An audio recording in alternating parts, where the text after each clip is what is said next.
Hello दोस्तों, welcome to the English care. और आज एक बार फिर से आप लोगों के बीच हाजिर हूँ दो नए और धमाकेदार मीनिंग्स लेकर के। दोस्तों, आज जो दो वर्ड्स हम स्टडी करने जा रहे हैं उनमें सबसे पहला वर्ड है फ्लैश पॉइंट और दूसरा वर्ड है टर्नआउट। दोस्तों, ये दो ऐसे धमाकेदार वर्ड्स हैं जिन्हें आम बोलचाल की भाषा में बहुत ही कम इस्तेमाल किया जाता है। आप में से भी अगर कुछ लोगों ने ये वर्ड्स अगर पहले सुने हुए हैं या आप लोग अगर जानते हैं, आपको अगर इनकी जानकारी है तो बहुत ही अच्छी बात है। और जो लोग नहीं जानते हैं उनके लिए ये दो वर्ड्स बहुत ही ज़्यादा धमाकेदार और बहुत ही ज़्यादा जो है आनंददायक हो सकते हैं या फिर होने वाले हैं डेफिनेटली। तो बिना देरी किए स्टार्ट करते हैं हमारे आज के दो नए परिवार इंग्लिश डिक्शनरी के, या फिर इंग्लिश सोसाइटी के, या फिर यूँ कहें कि दो नए मीनिंग्स, या फिर यूँ कहें कि दो नए वर्ड्स। चलिए शुरू करते हैं दोस्तों, आज का हमारा सबसे पहला जो मीनिंग है यानी कि सबसे पहला जो वर्ड है वो है flash point. Flash point, clear? FLASHPOINT, flash point. सबसे पहले एज़ यूजुअल जैसा कि हम करते हैं इसके फोनेटिक ट्रांसक्रिप्शन की बात, तो आइए इसका प्रोनाउंसिएशन क्या होगा देख लीजिए। सबसे पहले फ की साउंड है, उसके बाद में ल की साउंड है, फिर ये लॉन्ग ए की साउंड है, क्योंकि ए की साउंड जो होती है वो ये वाली होती है दोस्तों। और ये शॉर्ट ए है, शॉर्ट ए की साउंड, और ये ए और इसमें ई मिला करके कुछ इस तरह से ये लॉन्ग ए की साउंड बनती है, लॉन्ग ए। ओके, तो ये लॉन्ग ए की साउंड है। ए और ई को इस तरह से मिला दिया जाता है तो ये लॉन्ग ए की साउंड बन जाती है। और ये वाली जो साउंड है ये कुछ इस तरह से ये श की साउंड है। श जो शलजम वाला होता है या फिर श जो षटकोण वाला होता है, दोनों ही हो तो इन दोनों की साउंड ही जो है कुछ इस तरह से निकलेगी, श की साउंड। उसके बाद प की साउंड है, ये शॉर्ट ओ की साउंड है, शॉर्ट ओ, क्योंकि लॉन्ग ओ जो होता है उसके पीछे डबल इस तरह से बिंदी लग जाती है, तो ये शॉर्ट ओ की साउंड है। इसके बाद में शॉर्ट ई की साउंड, फिर न की साउंड और फिर ट की साउंड। और हमेशा की तरह, और नॉट हमेशा की तरह, जो स्ट्रेस की पोजीशन रहेगी वो फ वाले साउंड के ऊपर रहेगी, क्योंकि ये नाउन है इसीलिए। क्योंकि नाउन में जो है मोस्टली अपने को यही देखने को मिलता है, जो स्ट्रेस है वो स्टार्टिंग में ही आ जाता है और वर्ब में जो है ये थोड़ा लास्ट में या फिर कहीं बीच में जो है शिफ्ट हो जाता है दोस्तों। तो स्ट्रेस जब फ वाली साउंड के ऊपर आएगा तो हम इसे किस तरह से प्रोनाउंस करेंगे? Flash point, flash point, flash point, flash point. एक बार फिर से जो है बार बार बोल करके जो है उच्चारण हम करते हैं, और आप भी जो है इसको बार बार रिपीट कीजिएगा, क्योंकि जितनी ज़्यादा बार आप इसको रिपीट करेंगे उतना ही बेहतर तरीके से आप इसको जो है ग्रास्प कर पाएंगे। तो flash point, flash point, flash point, flash point, कुछ इस तरह से। और ये जो वर्ड है ये नाउन के रूप में फंक्शन करेगा दोस्तों। ओके, तो अब जो है हम आते हैं इसकी पहली सिचुएशन के ऊपर, यानी कि सबसे पहला इसका मीनिंग क्या है उस चीज़ के ऊपर। देखिए दोस्तों, पहला जो सबसे इसका इम्पोर्टेंट मीनिंग है, फर्स्ट एंड ओनली, केवल एक ही मीनिंग है, केवल एक ही सिचुएशन है जहाँ पर अपने को इस वर्ड को यूज़ करना है। और वो सिचुएशन क्या है, वो मीनिंग क्या है, वही हमें समझना है। देखिए, अ सिचुएशन और प्लेस इन विच वायलेंस और anger starts and can not be controlled.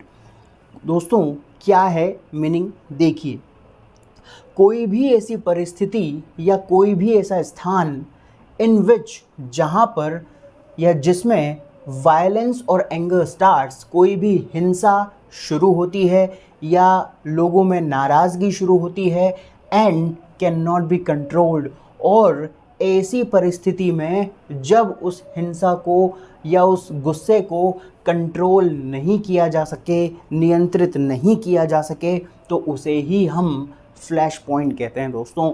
उस सिचुएशन को ही हम फ्लैश पॉइंट कहेंगे या उस स्थान को ही जो है हम फ्लैश पॉइंट कहेंगे दोस्तों। ये तो हो गई हमारी बुक की जो लैंग्वेज है वो वाली। अब एज़ यूजुअल याद करने की जो ट्रिक है वही जो है हम यहाँ पर यूज़ करते हैं। जैसा कि हमारा जो टैगलाइन भी है कि हम ना केवल इंग्लिश के हर एक कॉन्सेप्ट को हिट करेंगे बल्कि परमानेंटली उसे माइंड में फिट भी करेंगे दोस्तों। और वही करने के लिए हम जो है साधारण सी भाषा में समझते हैं, ट्रिक के साथ। बस कोई ट्रिक जो है अपने को समझनी है, कोई सिचुएशन जो है अपने को समझनी है, और वो सिचुएशन जब एक बार हमें समझ में आ गई तो दोस्तों मीनिंग जो है हमेशा हमेशा के लिए फिट हो जाएगा। कहाँ पर? माइंड में। चलिए देखते हैं। तो हमारी जो हमारी डे टू डे जो लाइफ होती है, रोज़ाना की जो हमारी दिनचर्या होती है दोस्तों, उसमें अक्सर जो है आपने ऐसा देखा होगा कई बार कि किसी भी घर वगैरह में जो है जो भाई बहन होते हैं वो खाना खा रहे होते हैं या फिर जो है टीवी देख रहे होते हैं। अब दोनों साथ साथ जो है टीवी देख रहे हैं तो दीदी कहेगी कि नहीं मुझे ये वाला चैनल देखना है, भैया कहेगा कि नहीं मुझे ये वाला चैनल देखना है। फिर दीदी जो है चैनल चेंज करेगी, फिर भैया जो है चैनल चेंज करेंगे, फिर दीदी चैनल चेंज करेंगी, फिर भैया चैनल चेंज करेंगे। तो दोनों इस तरह से जो है लड़ झगड़ जाते हैं दोस्तों। ये डेफिनेटली जो है लगभग हर एक घर का सीन होता है जब बच्चे छोटे छोटे होते हैं। हालांकि बड़े होने के बाद जो है वो थोड़े मैच्योर हो जाते हैं, लेकिन जब छोटे होते हैं तो इसी तरह से जो है झगड़े हर घर में होते हैं। मेरे साथ भी ऐसा हुआ है, आई एम श्योर कि आप लोगों के साथ भी हुआ ही होगा, और हर एक व्यक्ति ने जो है इस तरह की सिचुएशन को एक्सपीरियंस किया ही किया होगा।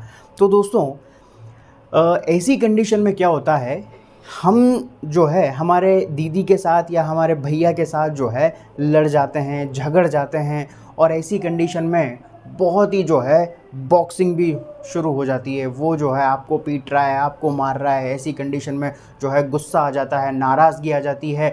क्या शुरू हो जाता है? वायलेंस शुरू हो जाती है, हिंसा शुरू हो जाती है। और हिंसा कोई वो दूसरी वाली नहीं कि भाई हाँ वो जो है चाकू मार रहे हैं, वो वाली हिंसा नहीं। हिंसा मतलब वो आपके ऊपर जो है रिमोट फेंक रहा है, या घर का कोई सामान फेंक रहा है, या घर में कोई भी डिब्बा रखा है वो आपके ऊपर फेंक रहा है, या कोई और चीज़ आपके ऊपर फेंक रहा है। तो इस तरह की साधारण सी हिंसा जो है उस घर में शुरू हो जाती है, या एंगर या फिर गुस्सा जो है वहाँ पर शुरू हो जाता है दोस्तों। गुस्सा मतलब वही है ना, आपने उसका बैग उठाया, उसके बैग में से उसका जो है जो बॉक्स है वो निकाल करके सारे सामान आपने उसके ज़मीन पर फैला दिए, उसकी कॉपी किताब जो है आपने गुस्से में फेंक दिए। फिर उसको गुस्सा आया, फिर उसने आपका बैग उठाया और उसने सारी बुक्स वगैरह उठा करके फेंक दी। तो इस तरह के गुस्से को और इस तरह की हल्की फुल्की वायलेंस को जो है कंट्रोल करना मम्मी पापा के लिए, स्पेशली मदर के लिए, क्योंकि पापा तो चले जाते हैं काम पर, ऑफिस में रहते हैं, तो मम्मी के लिए जो है इस चीज़ को कंट्रोल करना बहुत ही ज़्यादा कन्वल्सिव हो जाता है दोस्तों। कन्वल्सिव मतलब something which can not be controlled. ठीक है, तो माँ के लिए जो है, मदर के लिए ये चीज़, ये सिचुएशन जो है अनकंट्रोलेबल हो जाती है, अनियंत्रित हो जाती है। वो चाह कर भी जो है उसे कंट्रोल नहीं कर पाती। हालांकि बाद में मम्मी जब अपने खुद के अवतार में आती है, खुद के रूप में आती है, तो ले झाड़ू फिर वो उठा के जो है मारती है, तब जा कर के बाद में सिचुएशन कंट्रोल में आ जाती है। लेकिन जब तक नहीं आती है तब तक तो वो अनकंट्रोलेबल ही रहती है ना। तो ऐसी कंडीशन को ही हम क्या कहते हैं दोस्तों? फ्लैश पॉइंट कहेंगे। तो ऐसी कंडीशन, तो अगर आपके भी घर में इस तरह की सिचुएशन क्रिएट हो रही है जहाँ पर वायलेंस क्रिएट हो रही है किसी भी चीज़ की वजह से, अब देखो दोस्तों रीज़न कुछ भी हो सकता है, रीज़न कुछ भी हो सकता है, लेकिन किसी भी कारण की वजह से अगर वायलेंस कहीं पर भी क्रिएट होती है या एंगर लोगों के में अगर क्रिएट होता है या उत्पन्न होता है, तो ऐसी कंडीशन में सिचुएशन आउट ऑफ कंट्रोल चली जाती है, चाह कर भी उसे कोई व्यक्ति नियंत्रित नहीं कर पाता। तो ऐसी सिचुएशन को ही या ऐसे किसी स्थान पर जहाँ पर ये सब कुछ होता है उसे हम फ्लैश पॉइंट कहेंगे। दो चीज़ें हैं दोस्तों, ध्यान दीजिएगा। ऐसी सिचुएशन को भी हम फ्लैश पॉइंट कह सकते हैं, और जहाँ पर ये घटना घटित होती है यानी कि जहाँ पर ये झगड़ा होता है उस स्थान को भी हम फ्लैश पॉइंट कह सकते हैं। ध्यान रखिएगा, सिचुएशन को भी फ्लैश पॉइंट कहा जा सकता है और प्लेस, उस स्थान को भी जो है फ्लैश पॉइंट कहा जा सकता है। अब एग्जाम्पल से समझ लेते हैं, क्लियर आई एम श्योर कि हो गया होगा आपको। देखिए पहला एग्जाम्पल क्या है, tension in the city is rapidly reaching flash point, यानी कि उस सिटी में जो है रैपिडली मतलब तेज़ी से, बहुत ही क्विकली जो है जो टेंशन है वो बहुत ही तेज़ी से पहुंच रही है। कहाँ पहुंच रही है? फ्लैश पॉइंट पर पहुंच रही है। और ये फ्लैश पॉइंट मैंने अंडरलाइन करके यहाँ पर जो है हाईलाइट किया हुआ है। और यहाँ पर ये फ्लैश पॉइंट किसके रूप में काम कर रहा है दोस्तों? नाउन के रूप में ये फंक्शन कर रहा है यहाँ पर। तो ये आपका फ्लैश पॉइंट वर्ड हो गया, एज अ नाउन ये यहाँ पर फंक्शन कर रहा है। तो इस लाइन का जो है, सेंटेंस का मीनिंग क्या हो जाएगा कि उस शहर में जो टेंशन है, यानी कि जो तनाव का माहौल है, वो बहुत ही तेज़ी से जो है फ्लैश पॉइंट तक पहुंच रहा है, यानी कि फ्लैश पॉइंट का रूप जो है लेता जा रहा है। यानी कि वो टेंशन जो है, जो तनाव जो है, वो अनकंट्रोलेबल होता जा रहा है, उसे अनियंत्रित जो है बना दिया गया है कुछ लोगों के द्वारा, जो भी वहाँ पे वायलेंस कर रहे हैं, वायलेंस कर रहे हैं या गुस्सा कर रहे हैं, जो अपनी नाराज़गी जाहिर कर रहे हैं, जो आंदोलन वहाँ पर कर रहे हैं, तो उन लोगों के द्वारा जो है उसे अनकंट्रोलेबल बना दिया गया है। तो इसीलिए वो प्लेस और वो सिचुएशन कैसी बन गई दोस्तों? फ्लैश पॉइंट बन गई। तो इसीलिए वो टेंशन जो है बहुत ही तेज़ी से कहाँ पहुँच रही है, किसकी तरफ पहुँच रही है? फ्लैश पॉइंट की तरफ पहुँच रही है। यानी कि वो सिचुएशन, वो टेंशन अब फ्लैश पॉइंट का रूप लेती जा रही है दोस्तों। तो ये जो है हमारा पहला एग्जाम्पल हो जाएगा। इसके बाद में है सेकेंड एग्जाम्पल। सेकेंड एग्जाम्पल है potential flash points can be seen in Manipur these days. दोस्तों ये तो बहुत ही ताज़ा एग्जाम्पल है। रिसेंटली जो है, हाल ही में जो है, अभी भी जो है, अभी चल रहा है ये सब कुछ। मणिपुर जो है वहाँ पर आप लोग देख रहे होंगे, न्यूज़पेपर्स वगैरह पढ़ रहे होंगे, किस तरह से वहाँ पे लोग जो है वो आंदोलन कर रहे हैं और किस तरह से जो है वहाँ पे कर्फ्यू लगा दिया गया, शूट एट साइट का जो है ऑर्डर वहाँ पे रिलीज़ कर दिया गया, कुछ लोग जो है मारे भी गए वहाँ पे। तो किस तरह से वहाँ पे जो है सिचुएशन आउट ऑफ कंट्रोल है, आउट ऑफ कंट्रोल चली गई है, कन्वल्सिव हो गई है और इतनी सीरियस हो गई है कि शूट एट साइट तक का जो है वहाँ पे एडमिनिस्ट्रेशन को वहाँ पे नोटिफिकेशन जारी करना पड़ा। तो वहाँ पर जो सिचुएशन है और वो जो प्लेस है, तो सिचुएशन को भी हम फ्लैश पॉइंट कह सकते हैं। प्रेजेंट टाइम में जो मणिपुर की सिचुएशन है, वो सिचुएशन भी जो है हम फ्लैश पॉइंट के रूप में डिस्क्राइब कर सकते हैं। और वहाँ पर जो कुछ भी हो रहा है, उस प्लेस को भी जो है हम फ्लैश पॉइंट कह सकते हैं, क्योंकि यही चीज़ हमने यहाँ पर पढ़ी है। जो कॉन्सेप्ट जो क्लियर करना होता है वो यहीं से क्लियर करना होता है दोस्तों। पढ़ तो सभी लेते हैं, ऐसा नहीं है। आप में से कई सारे लोग ऐसे होंगे जिन्होंने पढ़ तो डेफिनेटली लिया होगा, पढ़ सभी लेते हैं, लेकिन जो बारीक बारीक जानकारियाँ ध्यान देने लायक जो होती है, वो यही सारी चीज़ें होती है दोस्तों, जो हमसे छूट जाती है, कहीं ना कहीं पीछे रह जाती है, और वही चीज़ अपने को छोड़ना नहीं है। क्लियर? तो उस प्लेस को भी हम फ्लैश पॉइंट कह सकते हैं और उस सिचुएशन को भी जो है हम फ्लैश पॉइंट कह सकते हैं। जैसे कि प्रेजेंट टाइम में मणिपुर में जो कुछ भी हो रहा है, तो मणिपुर जो है प्रेजेंट टाइम में क्या बना हुआ है? फ्लैश पॉइंट बना हुआ है। तो मणिपुर क्या हो गया? फ्लैश पॉइंट हो गया। और वहाँ की सिचुएशन जो है वो भी फ्लैश पॉइंट बनी हुई है। तो सिचुएशन और प्लेस दोनों के लिए जो है फ्लैश पॉइंट का इस्तेमाल किया जा सकता है। कौन सी कंडीशन में? जब वहाँ पे वायलेंस हो रही हो या एंगर जो है आउट ऑफ कंट्रोल जैसी सिचुएशन में जा रहा हो। क्लियर?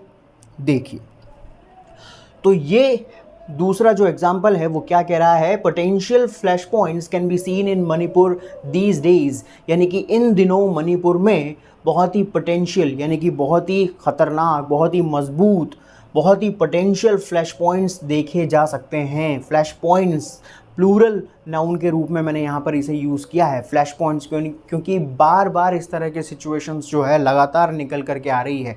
कभी कर्फ्यू वहाँ पे हट रहा है, कभी लगाया जा रहा है, फिर वापस थोड़ी देर के लिए हटा लेते हैं, वो थोड़ा सा जो है रिलैक्सेशन दे देते हैं।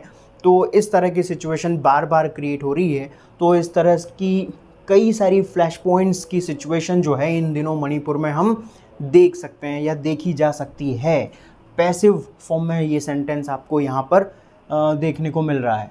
तो ये हमारा पहला वर्ड कंप्लीट है आज का, एंड आई एम श्योर कि आपको समझ में आ गया होगा, क्लियर हो गया होगा।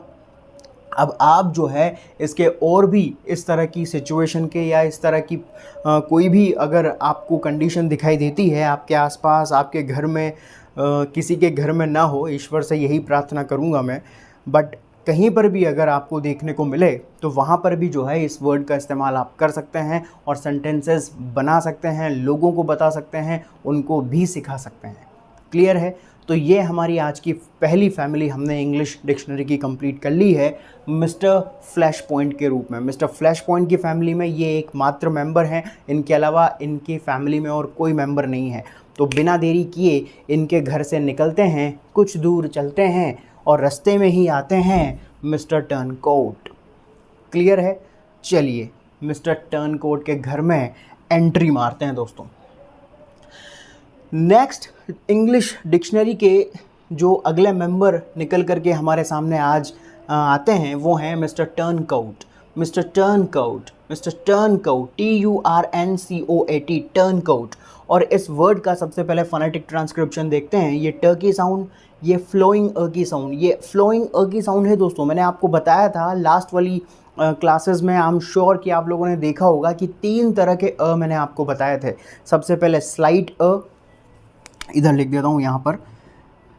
सबसे पहले ये स्लाइट ये बहुत ही हल्का होता है, बहुत ही लाइट साउंड होती है इसकी।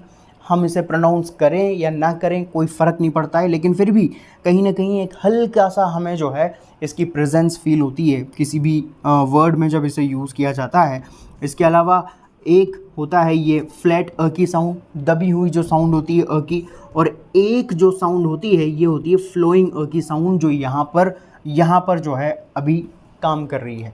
तो ये 3 तरह की साउंड होती है फोनेटिक सिंबल्स में।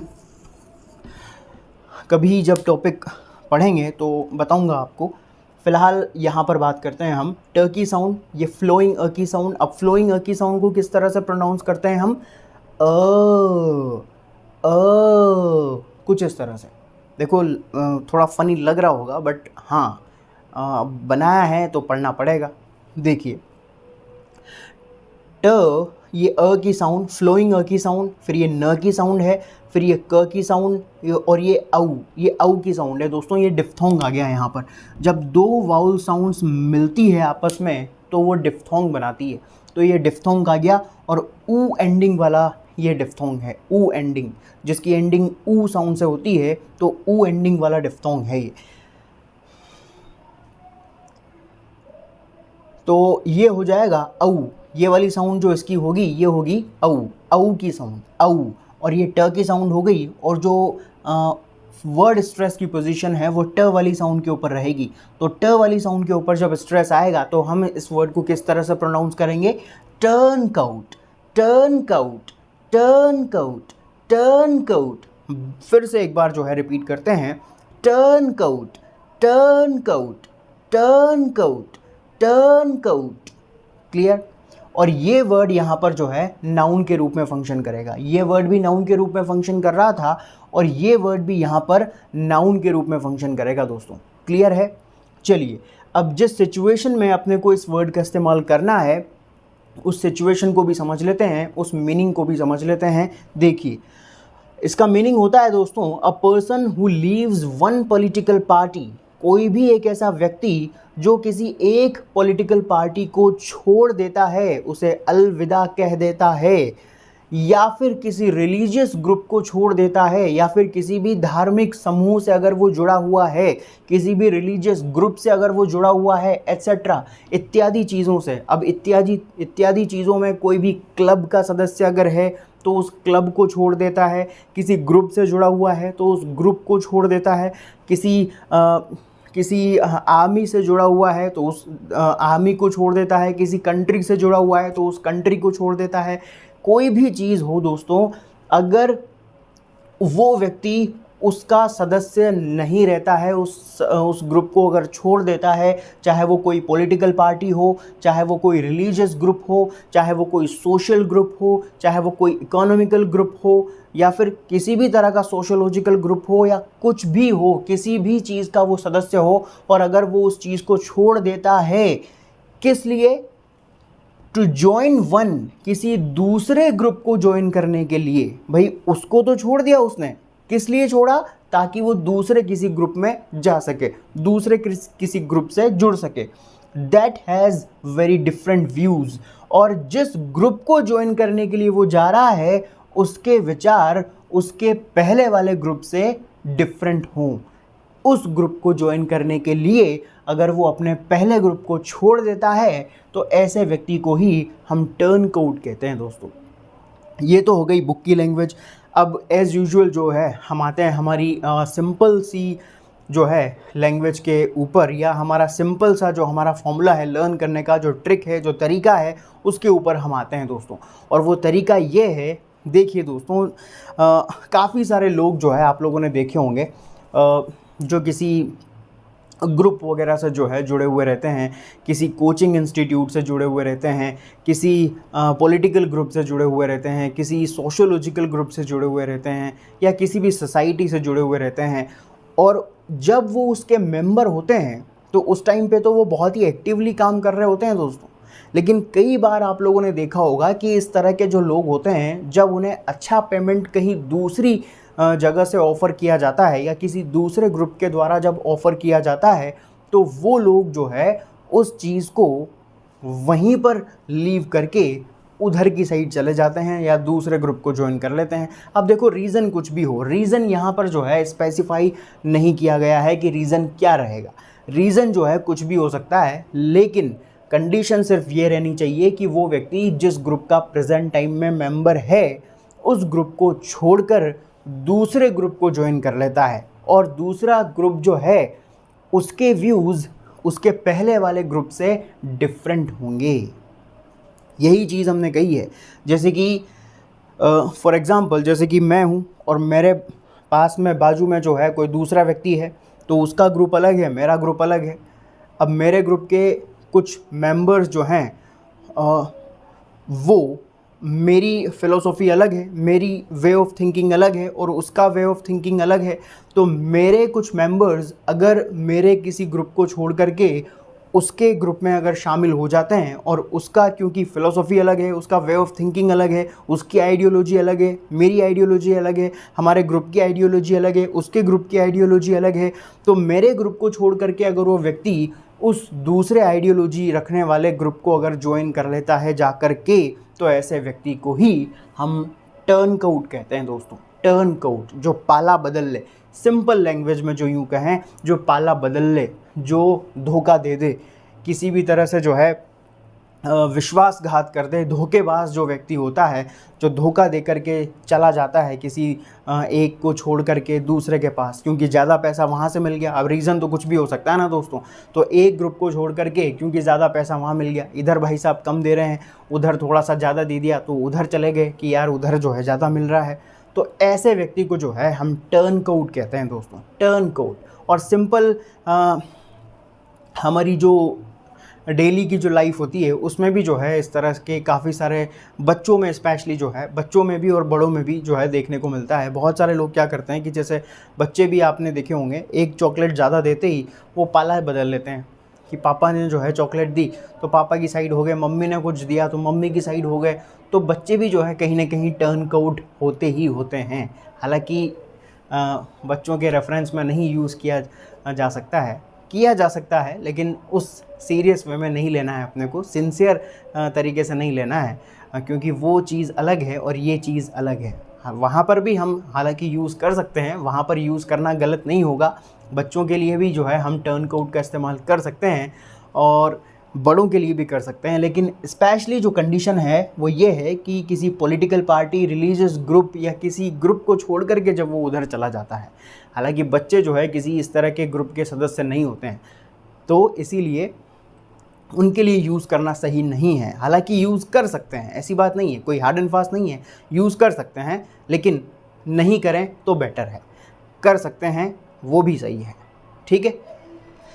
तो ये जो है हमारा सेकंड नंबर का मीनिंग, मिस्टर टर्न आउट, जिनकी फैमिली को हमने जान लिया है, समझ लिया है, पढ़ लिया है। आई एम श्योर आपको समझ में आ गया होगा। अब आते हैं हम इसके एग्जाम्पल्स के ऊपर। इसके एग्जाम्पल्स क्या क्या हैं दोस्तों, देखिए। He was publicly criticized as a turn out. उस व्यक्ति को जो है पब्लिकली टर्न आउट के रूप में क्रिटिसाइज किया गया। अब सपोज कीजिए कोई व्यक्ति जो है वो किसी एक पॉलिटिकल पार्टी को छोड़ करके उसने किसी दूसरी पॉलिटिकल पार्टी को ज्वाइन कर लिया, तो पहली पॉलिटिकल पार्टी के जो स्पोक्स पर्सन होंगे तो वो जब प्रेस कॉन्फ्रेंस करेंगे तो पब्लिकली जो है उन्हें टर्न आउट कह करके, उस व्यक्ति को टर्न आउट कह करके जो है क्रिटिसाइज़ करेंगे कि वो व्यक्ति तो जो है टर्न आउट है, पहले हमारी पार्टी में जो है थे वो, हमारी पार्टी में उन्होंने एक्टिवली काम किया, बाद में कुछ पैसे लेकर के हमारी पार्टी को छोड़ करके दूसरी पॉलिटिकल पार्टी को उन्होंने ज्वाइन कर लिया, जिनकी आइडियोलॉजी अलग है, हमारी आइडियोलॉजी अलग है। तो वो व्यक्ति क्या कहलाया? टर्नआउट कहलाया दोस्तों। तो ये टर्नआउट यहाँ पर मैंने अंडरलाइन किया हुआ है, हाईलाइट किया हुआ है, और ये टर्नआउट यहाँ पर नाउन के रूप में फंक्शन कर रहा है दोस्तों। क्लियर? अगले example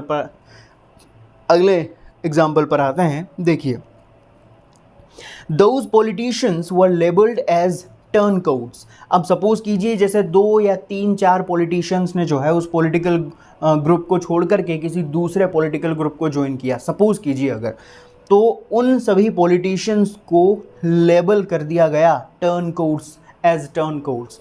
Those politicians were labeled as turncoats, यानी कि उस पहली पॉलिटिकल पार्टी के स्पोक्स पर्सन ने जब प्रेस कॉन्फ्रेंस की तो उन सभी पॉलिटिकल लीडर्स को जो उस व्यक्ति की पॉलिटिकल पार्टी को छोड़ करके किसी दूसरी पॉलिटिकल पार्टी में शामिल हो गए हैं, तो उन पॉलिटिशियंस को उस व्यक्ति ने क्या कहा?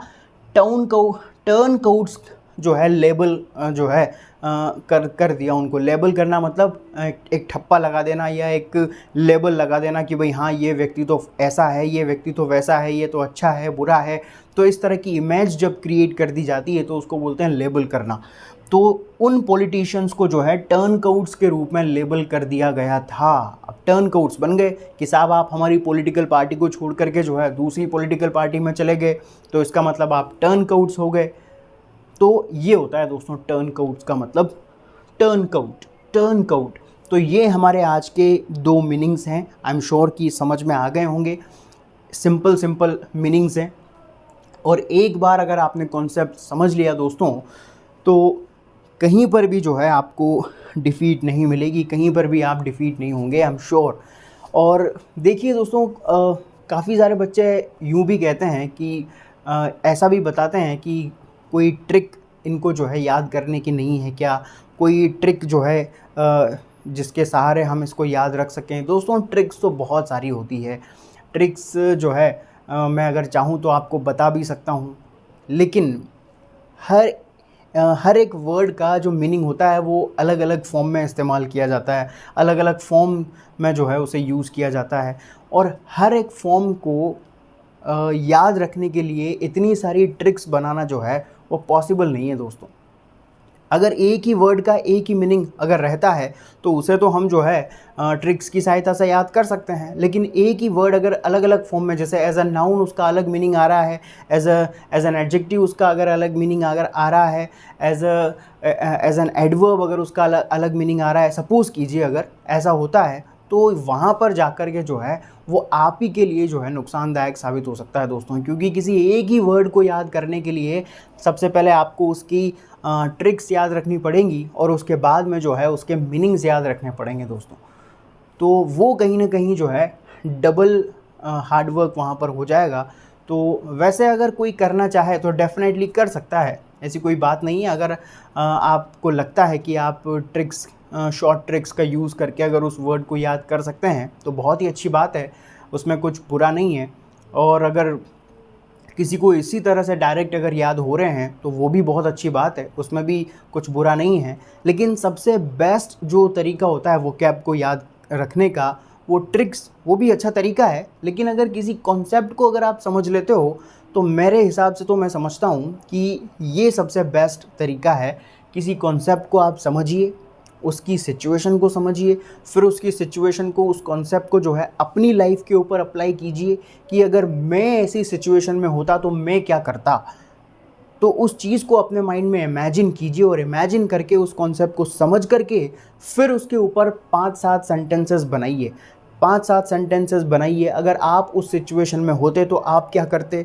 और जितने ज़्यादा आप सेंटेंस बना करके अपने दोस्तों को बताओगे, अपने परिवार वालों के साथ उस चीज़ को शेयर करोगे कि मम्मी पापा आज मैंने जो है ये वर्ड लर्न किया, इसका मीनिंग ये होता है, अपने छोटे भाई बहनों के साथ अगर उस वर्ड को शेयर करोगे तो निश्चित रूप से दोस्तों वो वर्ड जो है आपको याद हो जाएगा। और वोकैब को याद रखने का, इंग्लिश के वर्ड्स को याद रखने का इससे बेहतर तरीका कोई हो नहीं सकता दोस्तों।